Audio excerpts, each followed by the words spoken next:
कि कोशिश करने वालों की कभी हार नहीं होती, कि कोशिश करने वालों की कभी हार नहीं होती और बिना कुछ कहे जय जय कार नहीं होती। जय हिंद, जय भारत, मां भारती के लाडलो, आप सभी का स्वागत है। आज आपके बीच में फिर से एक नई खुशखबरी, भारत अब सूर्य के लिए रवाना। जी बिल्कुल दोस्तों, चंद्रयान 3 के सफलतापूर्वक लैंडिंग के बाद में अब भारत सूर्य के लिए रवाना हो चुका है। रच दिया है इतिहास सूर्य की ओर और उस मिसाइल का नाम है आदित्य L1 फर्स्ट। भारत का जो स्वर्णिम मिशन रहेगा, ठीक है, इसरो के द्वारा फिर से इसे लॉन्च किया गया है। चंद्रयान 3 भी आपके इसरो के द्वारा लॉन्च किया गया था, अब सूर्य मिशन है वो भी आपके इसरो के द्वारा लॉन्च किया गया है। बिल्कुल इसरो को बहुत बहुत धन्यवाद। और सूर्य मिशन बात करें इस मिसाइल का नाम, तो मिसाइल का नाम है आदित्य L1 फर्स्ट, जो आपके इसरो के द्वारा लॉन्च किया गया है, इसरो के द्वारा। और इसरो के जो अभी वर्तमान में अध्यक्ष है वो कौन है? एस सोमनाथ है, ठीक है, बिल्कुल। इसके अलावा बात करते हैं इनके बारे में थोड़ी सी और चर्चा, कि सूरज से निकलने वाली कणों का, ये कणों के ऊपर जो रिसर्च करेगा, ठीक है, और साथ ही में श्रीहरिकोटा से इसे लॉन्च किया गया है इसरो के द्वारा। बात करेंगे डेट की, तो डेट वो कितनी है आपकी? 2 सितंबर 2023। कितनी है? 2 सितंबर 2023 आपकी वो डेट है। जी बिल्कुल, यह है आपके Aditya L1 first, Aditya L1 first, ठीक है, बिल्कुल। इसके अलावा बात करते हैं आपके और सूरज से निकलने वाली लपटों का अध्ययन भी आपका ये करेगा आदित्य L1 फर्स्ट।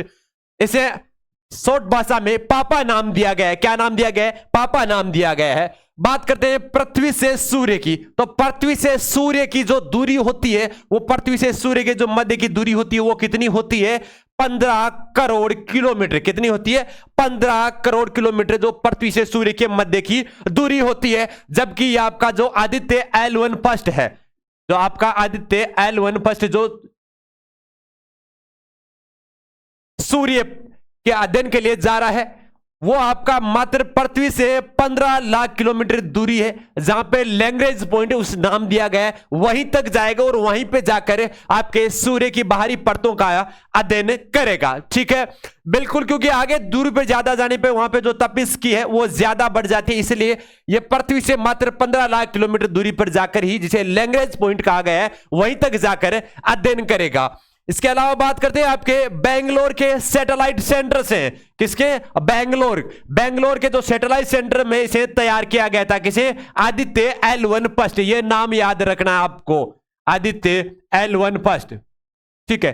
यहीं से यह है आपकी मिसाइल, और बेंगलोर के जो सैटेलाइट सेंटर वहीं से इसे तैयार किया गया है, और 4 महीने के बाद इसे लैग्रेंज पॉइंट पर पहुंचेगा। कितने महीने बाद? ये 4 महीने बाद लैग्रेंज पॉइंट पे पहुंचेगा। यह आपके लिए बड़ी खुशखबरी है, बिल्कुल यहां पे रखना। 4 महीने के बाद, कितने महीने? 4 महीने के बाद,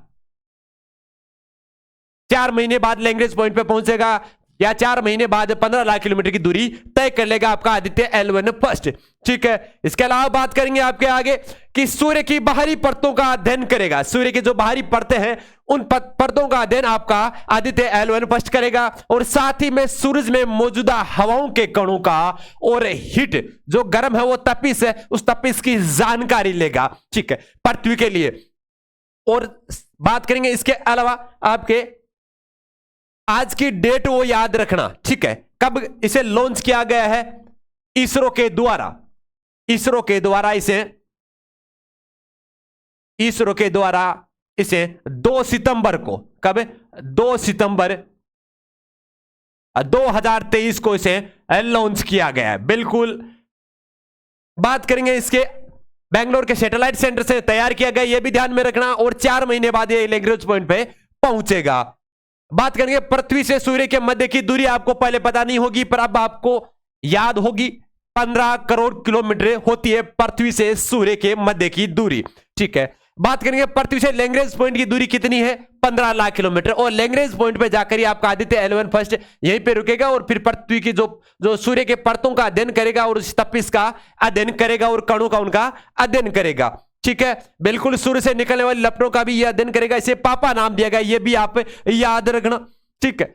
इसके अलावा सूर्य से निकलने वाले कणों पर रिसर्च करेगा, कौन करेगा? आपका आदित्य L1 फर्स्ट, और श्रीहरिकोटा से इसे लॉन्च किया गया है इसरो के द्वारा आज ही के सुबह 11 बजे 2 सितंबर, और इसे सूर्य मिशन नाम दिया गया है, जिसे आदित्य L1 फर्स्ट अध्यक्ष की बात करें इसरो की तो एस सोमनाथ इसके अध्यक्ष, ठीक है, बिल्कुल सर। तो यह आप सभी के लिए बड़ी खुशखबरी है। जैसे ही हमने चंद्रयान 3 में सफलतापूर्वक लैंडिंग की थी, सफलता अर्जित की है, अब इसरो के वापस चंद्रयान के लिए होने के पश्चात, सफलतापूर्वक परीक्षण होने के पश्चात अब सूर्य की ओर वापस आपका इसरो है वापस रवाना कर दिया है आपका। बिल्कुल इसी बीच आप सभी प्रदेशवासियों को, देशवासियों को अपनी गुरुकुल आर्मी ऑनलाइन प्लेटफॉर्म की तरफ से धन्यवाद, शुभकामनाएं। जय हिंद, जय भारत।